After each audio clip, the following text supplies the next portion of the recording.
Customer states, I was driving my truck. Then all of a sudden the electrical fault light came on and my speedometer pegged out. I shut the truck off to see if it would reset.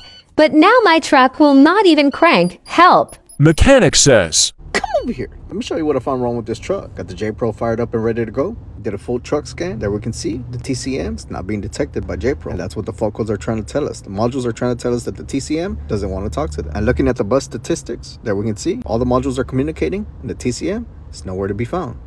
So if the TCM's not being detected, truck's not going to know you're in neutral, so it won't let you crank. And the speedometer is not going to work because the vehicle speed sensor is communicated through the TCM also. I already checked the wiring. The wiring was good.